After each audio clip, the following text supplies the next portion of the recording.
네, 안녕하십니까. 국회 보건복지위원회 소속 더불어민주당의 남인순 의원입니다.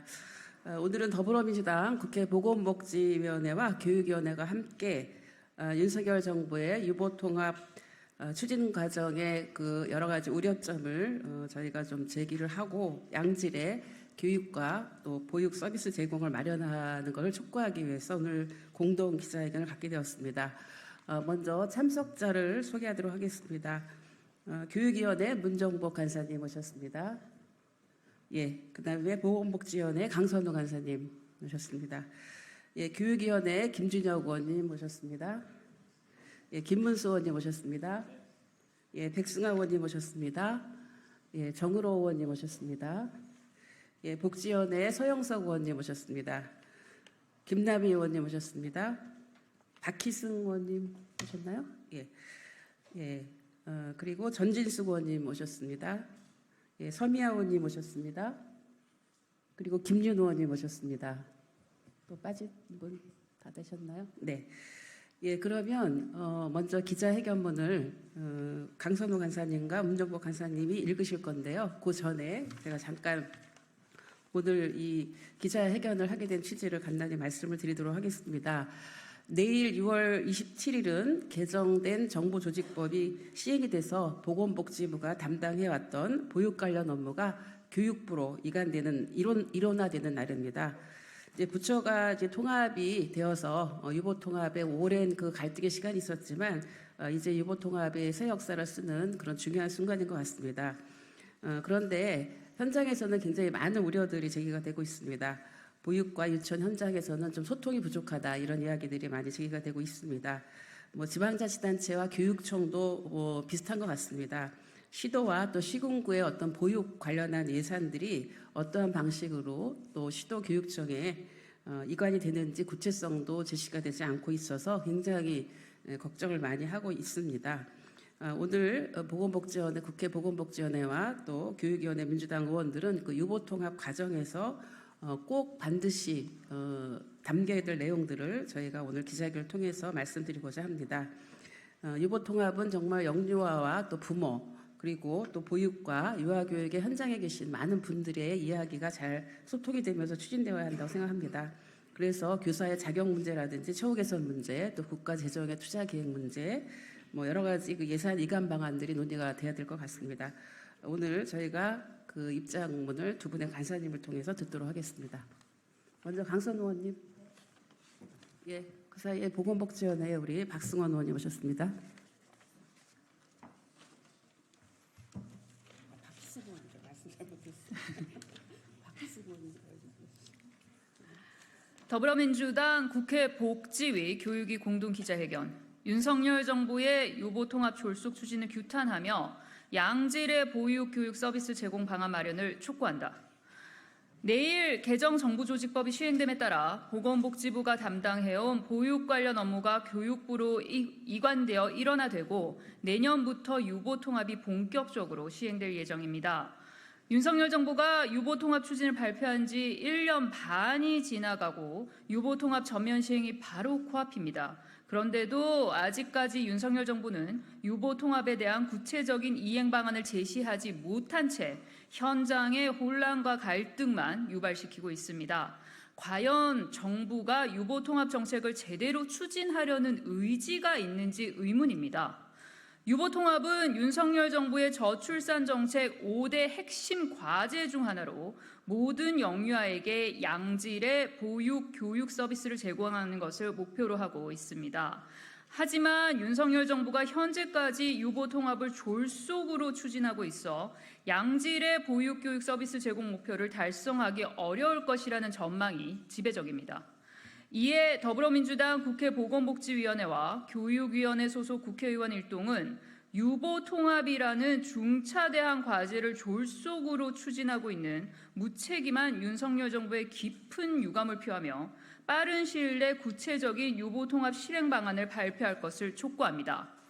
지난해 12월 국회는 유보통합을 위한 정부조직법 개정안을 통과시키는 조건으로 유보통합의 안정적 실현을 위한 국가재정 투자 계획, 지자체 영유아 보육 사무, 그리고 예산의 이관 방안, 통합기관의 교사 자격 기준 및 처우 개선 등을 포함한 통합 모델 시안을 3개월 이내에 국회에 보고해야 한다는 부대 의견을 달았습니다.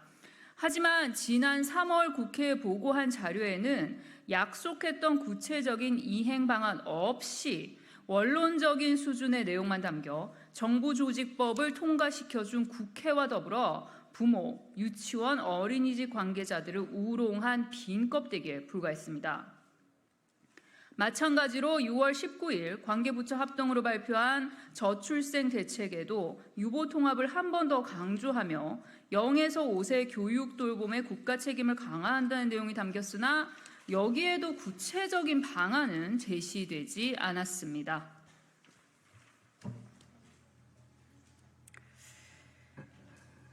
예, 더불어민주당은 정부의 유보통합 추진 과정에 있어 관리체계 일원화에 앞서 구체적인 정책 방향 및 이행 로드맵이 마련되어야 한다고 수차례 우려를 표명했습니다. 하지만 이를 무시하고 유보통합 추진의 가장 큰 난제인 교사 자격 양성체계 그리고 재원 마련, 처우 문제 등에는 손도 대지 않은 채 성급하게 관리체계 통합부터 한 결과 현장의 불필요한 혼란과 갈등만 깊어지고 있는 상황입니다.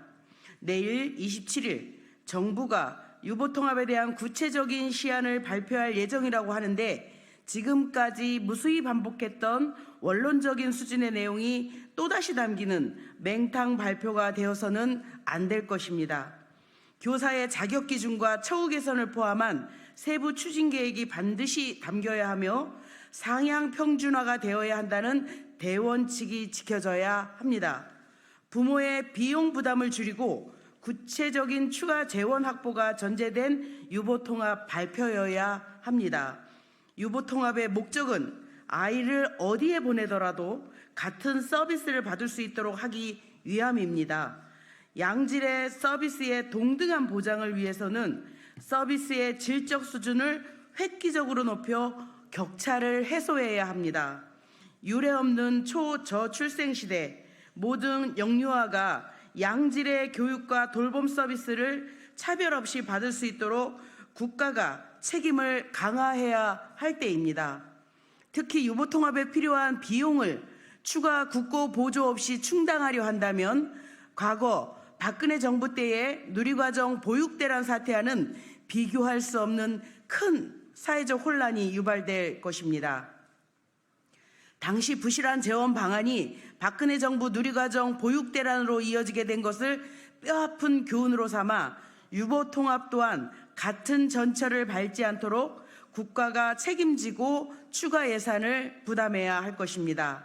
윤석열 정부에게 다시 한번 경고합니다.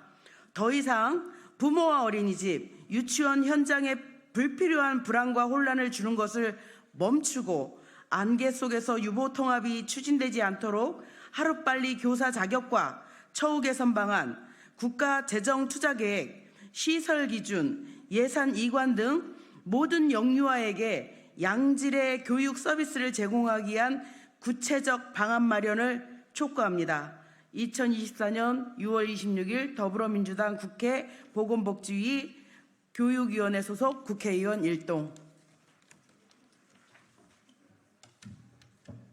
예, 제가 앞서서 우리 참석 의원님 소개드릴 때 박기승 의원님 잘못 소개드렸습니다. 죄송합니다. 박기승 의원님 모셨습니다. 예, 그리고 한 분의 발언이 있겠습니다. 그 보건복지위원회 소속 김남희 의원님의 짧은 발언을 듣도록 하겠습니다. 네, 제가 맞벌이 워킹맘으로 두 아이를 키우며 민간 어린이집, 국공립 어린이집 그리고 사립 유치원에 다 보내봤습니다. 그래서 그 경험도 통해서 또 복지 관련된 운동할 때 또 보육 현장에 많은 어려움을 알았고요. 근데 제가 보기에는 유보통합의 목적은 분명해야 합니다. 한국에 있는 아이들이 어느 교육기관에서든 평등하게 충분한 돌봄과 교육을 받을 수 있어야 합니다. 그리고 그 원칙을 위해서는 충분한 예산 그리고 인력에 대한 지원 등이 반드시 필요합니다. 근데 정부가 이 정책의 가장 중요한 목표를 망각하고 있는 것은 아닌지 지금 현장에서 많은 교사 선생님들, 원장 선생님들 불안하다고 계속 호소하고 계십니다. 어디에 예산이 있는 거냐, 그 지원 대책은 어디에 있는 거냐, 지금 보이지 않다고 하시거든요. 이런 것들에 대해서 반드시 충분한 그 대책이 나와야 한다고 마지막으로 말씀드리겠습니다. 감사합니다. 네, 이상으로 기자회견을 마치도록 하겠습니다. 고맙습니다.